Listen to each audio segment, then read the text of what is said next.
यीशु तेरा नाम सबसे ऊंचा है।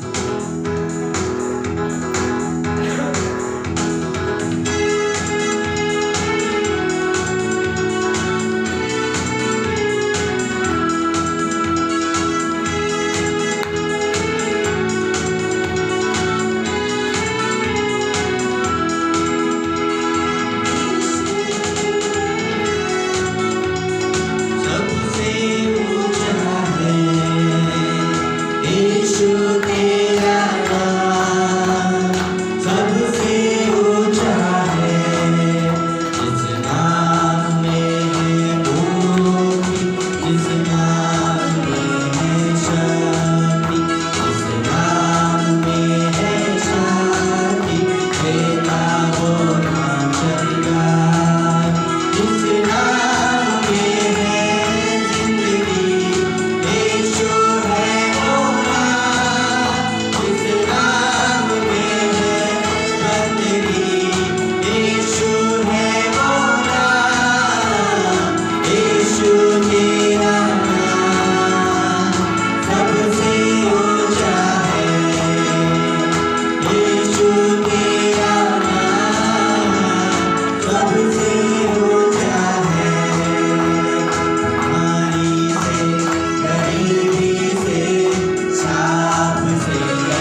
प्रेज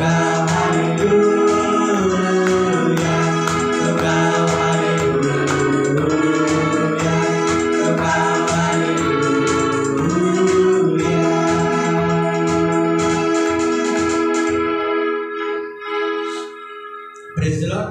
आपण पुन्हा एकदा याच हर्षाने आणि याच आनंदाने पुन्हा एकदा देवाला धन्यवाद देण्यासाठी एक मराठी गीत गाऊया. धन्यवाद येशूला, धन्यवाद येशूला, राजांच्या राजाला, प्रभूंच्या प्रभूला, धन्यवाद येशूला. आपण परमेश्वराच्या नावाला धन्यवाद देण्यासाठी, परमेश्वराचा आदर आणि महिमा करण्यासाठी गीत गाऊया. धन्यवाद येशूला.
तुझ्या चरणाजवळ तू प्रभू तुझी उपकार स्तुती करतो देवा बाप्पा. तुझ्या नावाचा गौरव आम्ही करतो प्रभू.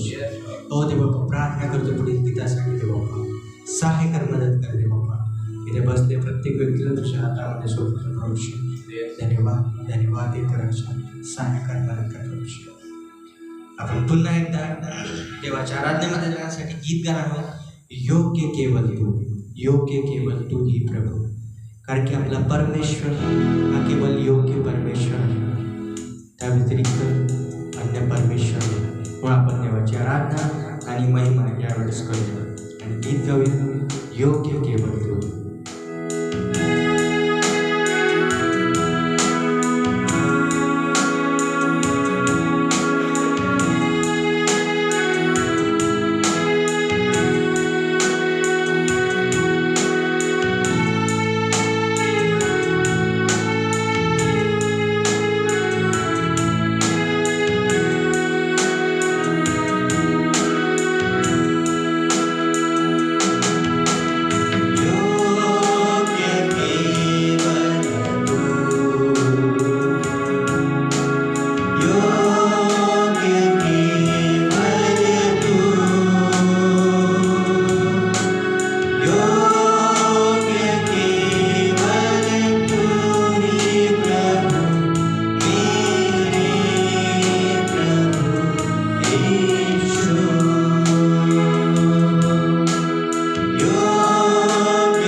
आमचं दुर्ग, आमचा गड, आमच्या लपण्यासाठी काय तोच परमेश्वर. आज आम्ही तुझ्या चरणाजवळ येतो, तुझी उपकार स्तुती करतो राजा, कारण की तू त्या योग्य परमेश्वर आहेस देव बाप्पा. तू आपला महिमा कोणाला देत नाहीस प्रभूजी.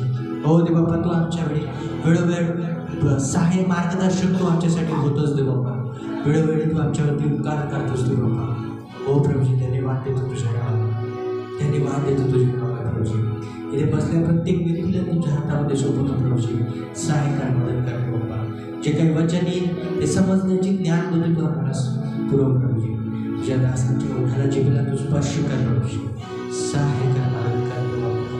धन्यवाद देतो प्रभूजी तुझ्या नावाला, धन्यवाद देतो राजा. सहाय्य कर, मदत कर प्रभूजी. धन्यवाद देतो प्रभूजी. ही छोटीशी प्रार्थना ख्रिस्ताच्या गोडाने प्रेरणावर केली म्हणून पाहिजे. आमेन. अनुवाद याचा 31वा अध्याय आणि 6वं वचन. अनुवाद याचा 31वा अध्याय आणि 6वं वचन मी वाचतो सर्वांसाठी. अनुवाद याचा 31वा अध्याय 6वं वचन. खंबीर हो, हिम्मत धर, त्यांना भिवू नकोस, त्यांना घाबरू नकोस, कारण तुझ्याबरोबर चालणारा तुझा देव परमेश्वर हाय. तो तुला सोडून जाणार नाही व तुला टाकणारही नाही ना. आपण प्रार्थना करू सहज परमेश्वर, या वचनाला तू आशीर्वादित कर. हे वचन प्रस्तुत करण्यासाठी तुझ्या दासाला, तुझ्या सेवकाला ज्ञान बुद्धी समज दे. इथं बसल्या प्रत्येक व्यक्तीला तू आशीर्वादित कर, जे व्हिडिओमध्ये आहेत. हो परमेश्वर, जे संदेश ऐकत आहेत त्या सर्वांना तू आशीर्वादित कर. जे आज येऊ शकले नाही, रस्त्यात आहेत, त्यांना सुद्धा परमेश्वर येण्याची चपळता दे आणि सुखरूप तुझ्या भवनामध्ये घेऊन ये.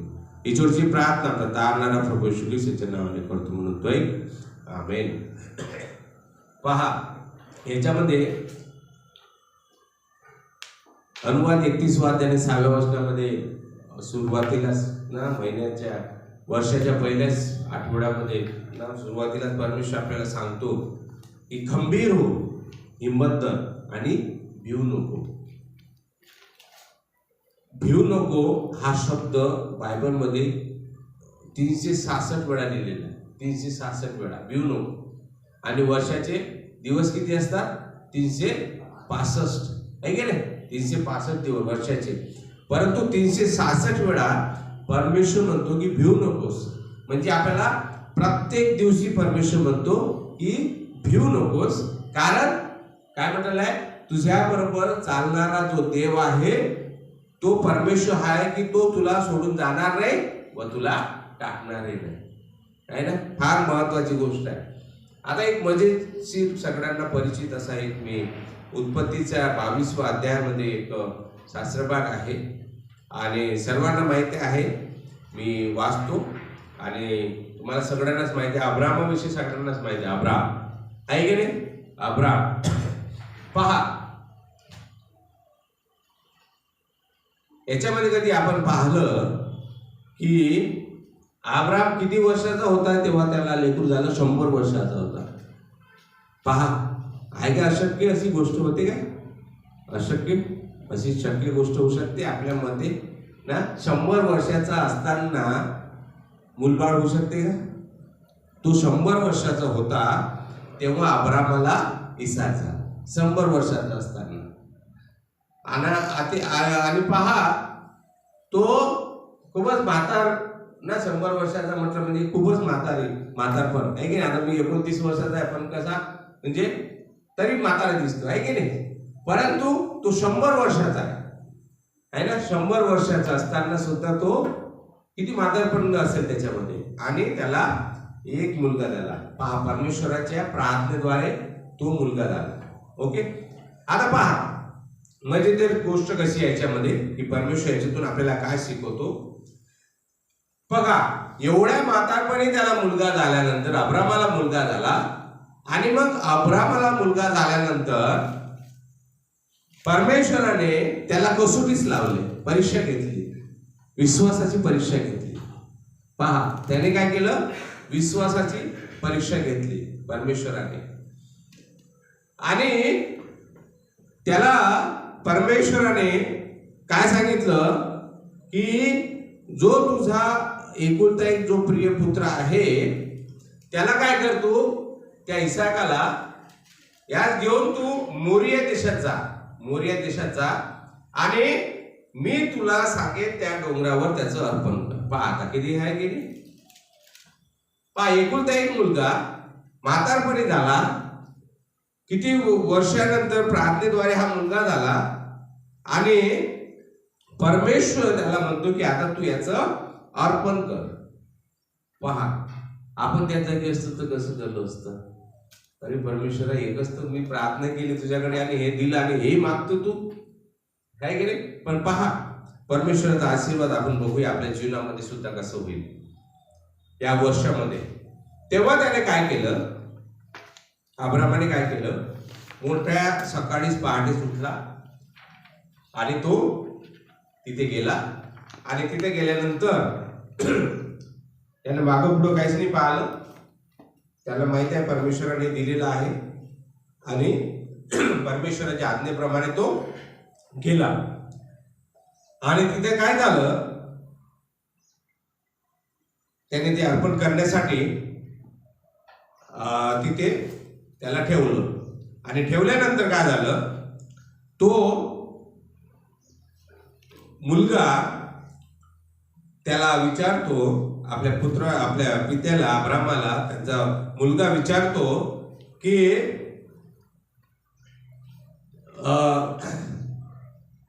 कोकरू कुठे आहे. जेव्हा त्याच्यामध्ये लिहिलेलं आहे 7व्या वचनामध्ये, इसाकाने आपला बाप अब्राम यास म्हटले, बाबा तू म्हणाला काय म्हणतो बाळा. त्याने म्हटले, पहा विस्तव व लाकडे आहेत पण होमार्पणासाठी कोकरू कुठे आहे. त्याला सांगितलं नाही की मी तुझं बली देत आहे, तुझं अर्पण करत आहे ना, तिथं मी तुला नेत आहे ना. त्याने सर्व अरेंजमेंट केली विश्वासाने ना. तो फार काय म्हणतात त्याला विश्वास योग्य दास होता अब्राम. आणि एकच मुलगा दिला आणि ते अर्पण करण्यासाठी परमेश्वराने त्याला सांगितलं. आणि तिथे गेल्यानंतर काय झालं, अब्राम त्याला काय म्हणाला 8व्या वचनामध्ये, देव स्वतः होमार्पणासाठी कोकरू देईल. आणि जेव्हा तुम्ही पाहता याच्यामध्ये पुढे पुढे जाता की अब्रामाच्या ऐवजी जेव्हा तो त्या मुलास कापण्यासाठी त्याने सुरा उगवला आणि तो कापणारच, तर तेव्हाच आवाज आला, परमेश्वराच्या दूताने आवाज केला आणि तिथे त्याला उपाय करून दिला. आणि तेव्हा अब्रामाने काय केलं, त्या ठिकाणाचे नाव त्याने यावे इरे ठेवलं, म्हणजे परमेश्वर पाहून देईल ना. एव्हा इरे त्याने नाव ठेवलं. आता पहा आणि मग काय झालं, 16व्या वचनामध्ये परमेश्वराच्या दूताने आकाशातून एक वाणी केली, आवाज आला आणि दुसऱ्यांदा हात मारून त्याला म्हटलं की परमेश्वर म्हणतो, मी स्वतःची शपथ घेऊन सांगतो की तू हे कृत्य केले, आपल्या मुलास, आपल्या एकुलते एका मुलास आपल्यापासून राखून ठेवले नाही. पहा परमेश्वराने काय केलं, एकुलता एक मुलगा दिला, तोही म्हातारपणी दिला आणि तोही त्याने मागितला.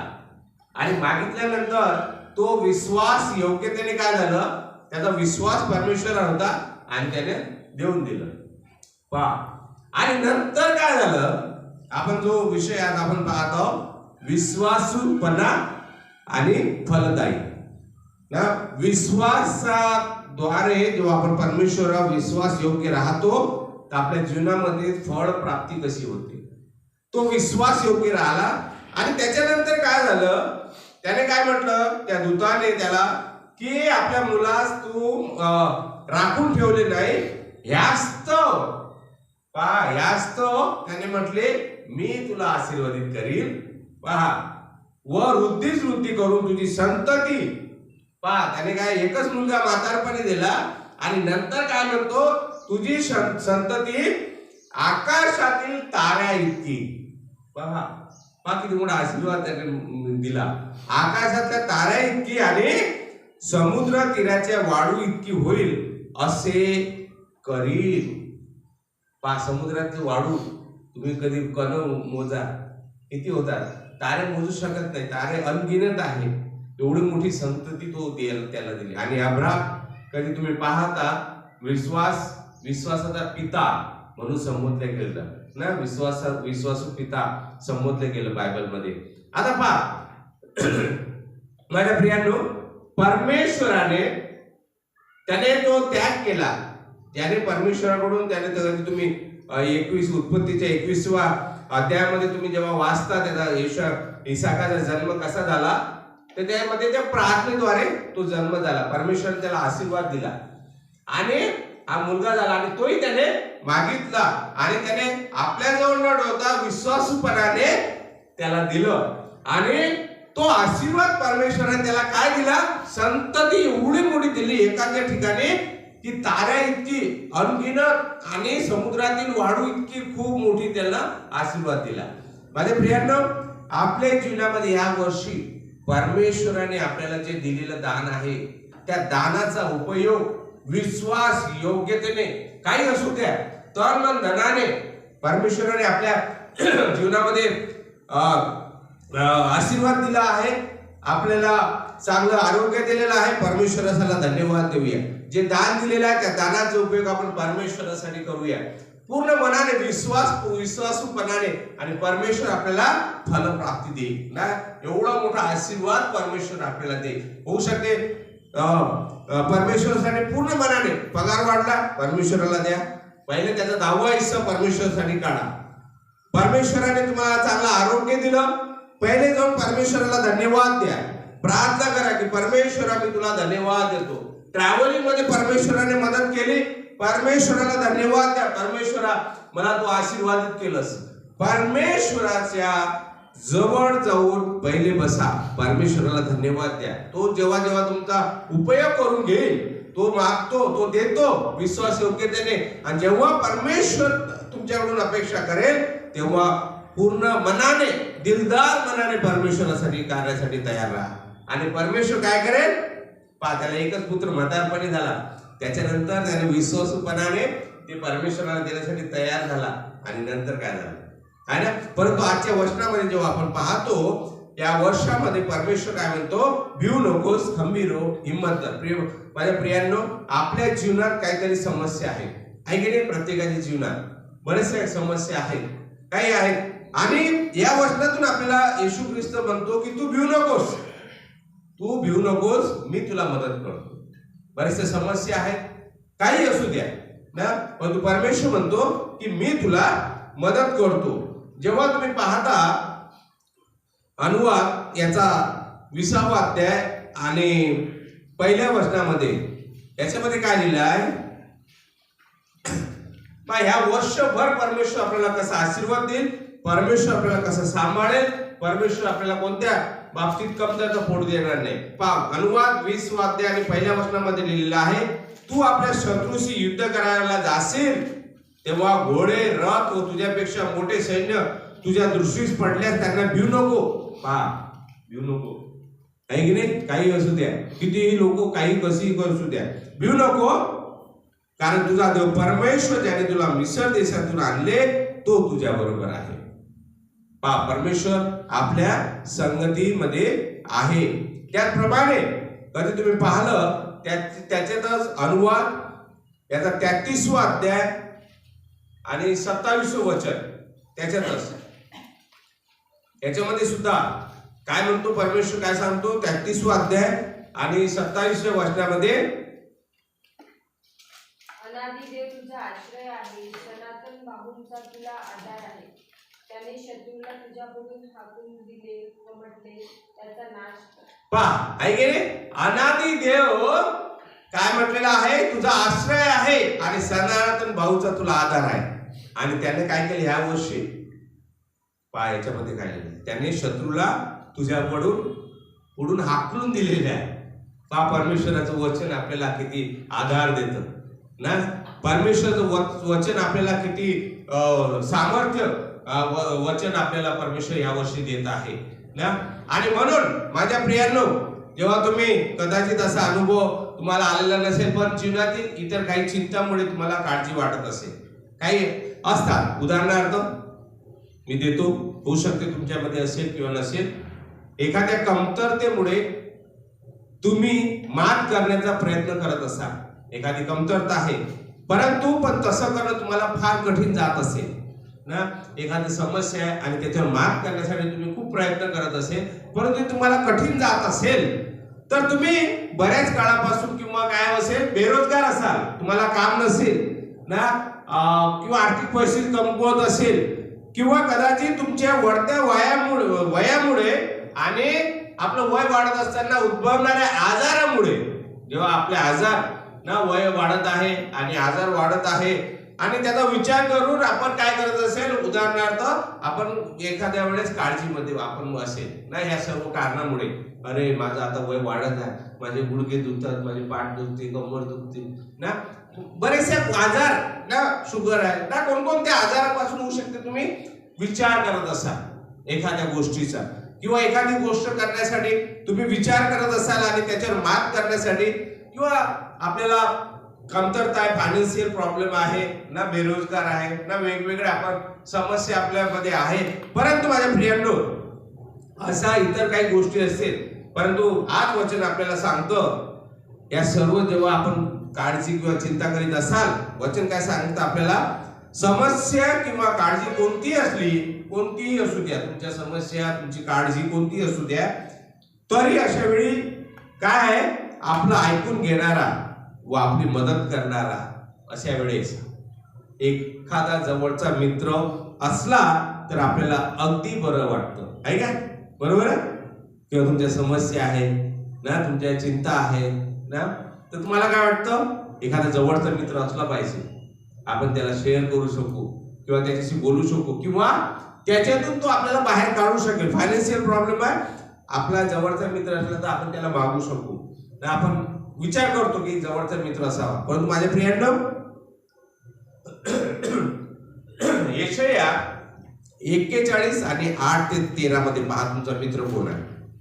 यशाया 41 आणि 8 ते 13 मध्ये फार महत्वाचं वचन आपल्यामध्ये आज आहे, फार समजणं गरजेचं आहे. या वर्षाच्या पहिल्या रविवारी यशाया 41 आणि 8 ते 13 मध्ये मी वाचतो. पहा काय लिहिलेलं आहे, माझ्या सेवका इस्रायला, माझ्या निवडलेल्या याकोबा, माझा मित्र अब्राम याच्या संताना मी तुला हाती धरून पृथ्वीच्या दिगंधापासून आणले, तिच्या सीमापासून बोलावून तुला म्हटले, तू माझा सेवक आहेस, मी तुला निवडले आहे, तुझा त्याग केला नाही. तू भिवू नको, कारण मी तुझ्या बरोबर आहे. घाबरू नको, कारण मी तुझा देव आहे. मी तुला शक्ती देतो, मी तुझे सहाय्य करतो. मी आपल्या धार्मिकतेच्या उजव्या हाताने तुला सावरतो. 11व्या वचनामध्ये काय लिहिलेलं आहे, पहा जे तुझं शुद्ध झाले ते लज्जित व फजित होतील. तुझशी झुंजणारे शून्यवंत नष्ट होतील. तुझशी लढणाऱ्यास व तू धुंडाळशील, पण ते तुला सापडायचे नाही. तुझशी युद्ध करणाऱ्याचा नायनाट होईल. 13 वचन पहा काय म्हणतो, कारण मी परमेश्वर तुझा देव तुझा उजवा हात धरून म्हणत आहे की भिवू नको, मी तुला सहाय्य करतो. पहा, परमेश्वर 8व्याच वचनामध्ये म्हटलेलं आहे की माझा मित्र अब्राम आहे ना. तर आपला मित्र कोण आहे? परमेश्वर आहे ना. परमेश्वर बायबलमध्ये, येशू ख्रिस्त बायबलमध्ये म्हटलेलं आहे की मी तुला दास म्हणून बोलावत नाही, तर मी तुला मित्र म्हणून बोलावतो है ना. परमेश्वर आपला मित्र आहे. आणि या वर्षामध्ये माझ्या प्रियांनो, याच्यामधून आपल्याला कळतं की परमेश्वर आणि विश्वासू पुरुष अब्राम जो होता याची मैत्री होती, आहे की नाही. म्हणून तो परमेश्वर काय म्हणतो याच्यामध्ये की माझा मित्र अब्राम, याची मैत्री होती चांगली, आहे की नाही. आणि आपली सुद्धा परमेश्वरासोबत चांगली मैत्री आहे. आणि त्याप्रमाणे माझ्या प्रियांनो, यशाया 41 10-13 मध्ये आपण ज्याप्रमाणे वाचलेलं आहे, परमेश्वर अभिवचन देतो की परमेश्वर काय अभिवचन देतो की खरोखरच किती सांत्वनदायी परमेश्वर आहे ना. तो आपलं सांत्वन करणारा परमेश्वर आहे, तो शांती देणारा परमेश्वर आहे. आणि त्याप्रमाणे या वचनात नेमकं काय म्हटलं त्याकडे आपण जास्त लक्ष दिलं पाहिजे. काय म्हटलेलं आहे या वचनामध्ये, पहा काय म्हटलेलं आहे.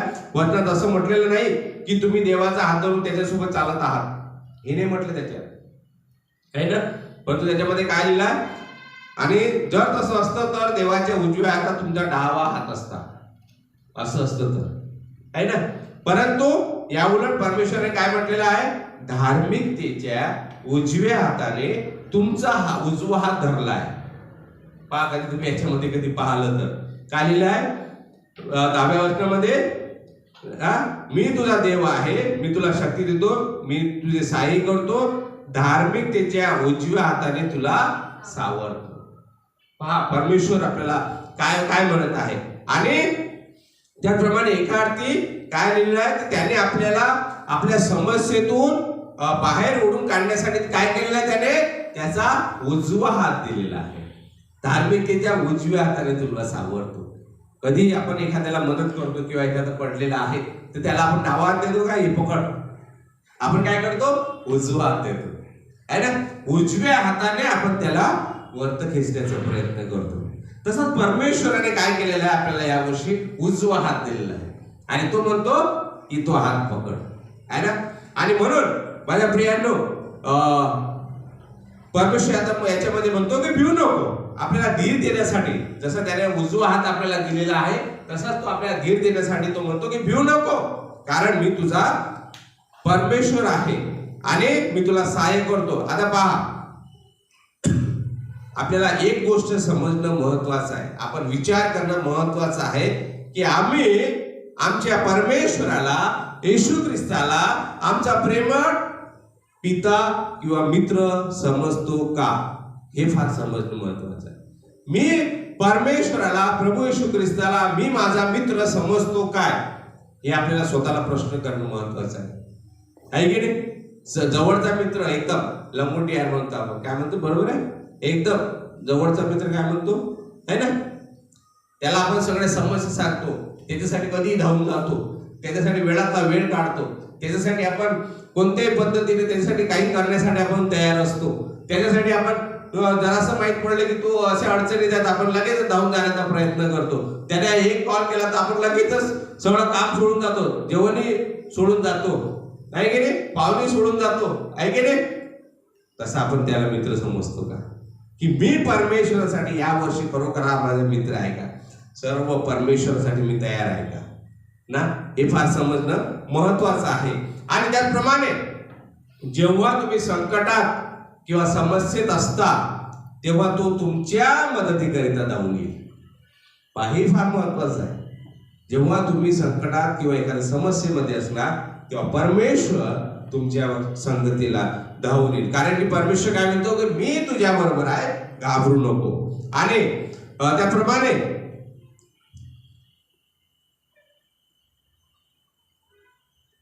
ज्याप्रमाणे आपण संकटात आहो, अडचणीत आहो आणि तो धावून येईल परमेश्वर, असा आपला विश्वास आपण ठेवणं गरजेचं आहे. कारण की येशू ख्रिस्त हा जिवंत परमेश्वर आहे आणि तो आपल्याला मित्र म्हणून बोलावतो. आणि हा विश्वास ठेवणं आपल्याला महत्वाचा आहे की मी खरोखर हा विश्वास ठेवतो का किंवा ठेवते का, की मी माझ्या संकटामध्ये, समस्येमध्ये असेल तेव्हा मी माझ्या मित्राला, प्रभू येशू ख्रिस्ताला आवाज देईल, माझ्या परमेश्वराला आवाज देईल, तो धावून येईल. हा विश्वास असणं फार महत्वाचा आहे. आणि माझ्या प्रियांनो, देवाला, परमेश्वराला तुमची खरोखर काळजी आहे. आपल्याला आपली सर्वांची काळजी परमेश्वराला आहे, खरोखर काळजी आहे. आणि तो तुम्हाला मदत करण्याची त्याची इच्छा आहे. परमेश्वराची खूप इच्छा आहे की तुम्हाला मदत करावी, इच्छा आहे. परंतु जेव्हा तुम्ही संकटातून किंवा परीक्षेतून जात असता तेव्हा तुम्हाला सुरक्षित वाटावं अशी त्याची इच्छा आहे. जेव्हा तुम्ही संकटात असाल किंवा एखाद्या समस्येतून जाणार तरी सुद्धा त्याची इच्छा आहे की यांना मी सुरक्षित ठेवावं, अशी परमेश्वराची इच्छा आहे. आणि म्हणून माझ्या प्रियांनो, कारण काय तो आपल्याला अशी काय इच्छा बाळगतो, कारण प्रभू येशू ख्रिस्त आपल्यावर खूप प्रेम करतो, खूप प्रेम करतो. कारण की त्याने, कधी तुम्ही पाहिलं, वधस्तंभावर आपल्यासाठी क्रूसावर बलिदान दिले. तो खूप प्रेम करतो. तो म्हणतो, अहो कष्टी व भाराक्रांत जणो तुम्ही मजकड्यामध्ये मी तुम्हाला विसावा देईन. परमेश्वर प्रभू येशू ख्रिस्त खूप प्रेम करतो, येशू ख्रिस्त. आणि तो संकट समय सहाय्य करण्यास सदा सिद्ध असतो, नेहमी. म्हणून आपण शेवटचं वचन वाचूया, स्तोत्रसंहिता 46:1 मध्ये. पहा कालेल्या स्तोत्रसंहिता 46:1 मध्ये, स्तोत्रसंहिता याचा 46वा अध्याय आणि पहिलं वचन, देव आमचा आश्रय व आमचे सामर्थ्य आहे. तो संकट समय सहाय्य करण्यास सदा सिद्ध असतो. पहा, हा आपल्या या वर्षीचा काय म्हणतात त्याला, हे वचन परमेश्वराने आपल्याला दिलेलं आहे. हे वचन आपण वर्षभर आपण त्याचा उपयोग करूया की देव आमचा आश्रय आहे, आमचे सामर्थ्य आहे आणि तो संकट समय सहाय्य करण्यास सदा सिद्ध असतो. हे वर्षभर तुम्ही पाठ करून ठेवा वचन, वर्षभर, आणि परमेश्वर आपल्यासाठी सहाय्य करणार आहे. मनात विचार करून ठेवा. संकट येऊ द्या, दुःख येऊ द्या, अडचण येऊ द्या, काही चिंता करायची गरज नाही. कारण की परमेश्वरचं वचन काय आपल्याला सांगतं, आपण काय म्हटलं पाहिजे, देव आमचा आश्रय आहे, आमचे सामर्थ्य आहे आणि तो संकट समय सहाय्य करण्यास सदा सिद्ध असतो. आणि म्हणून हे वचन पाठ करून ठेवा माझ्या प्रियानो. स्तोत्रसंहिता 46 आणि 1 मध्ये. आणि परमेश्वर या वचनाद्वारे आपल्या सर्वांना, आपल्या मंडळीतील प्रत्येक व्यक्तीला परमेश्वर आशीर्वादित करेल.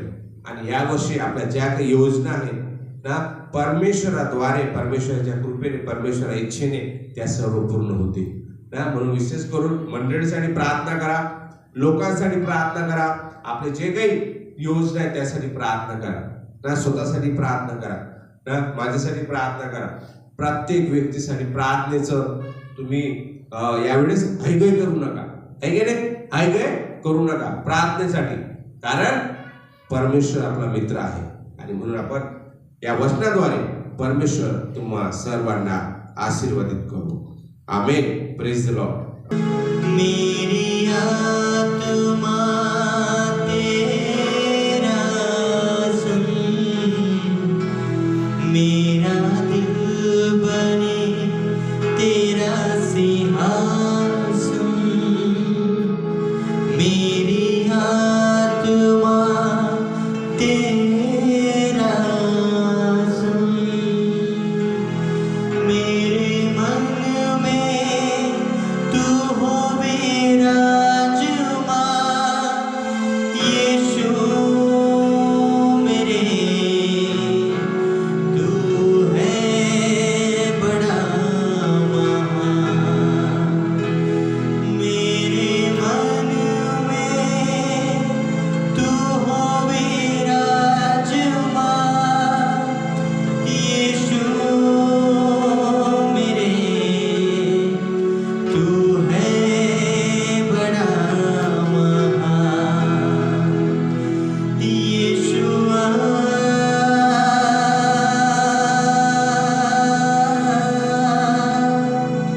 यीशुआ,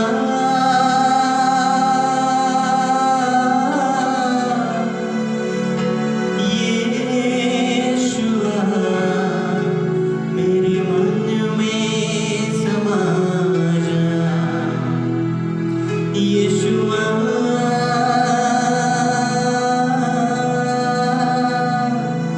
यीशुआ,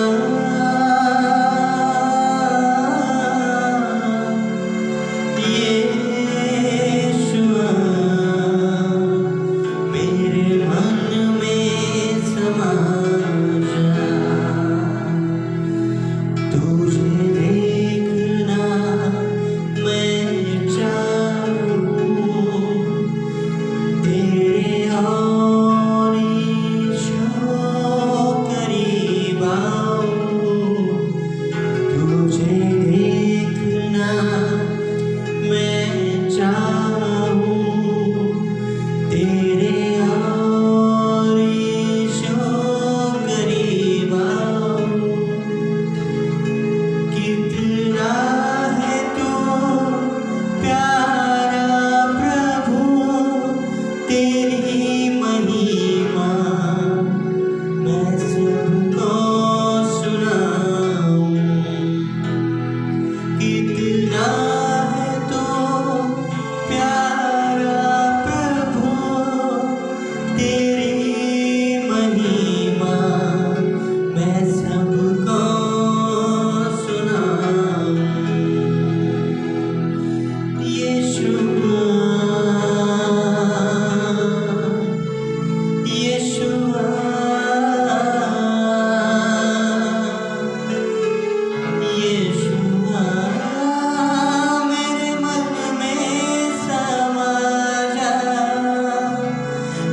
यीशु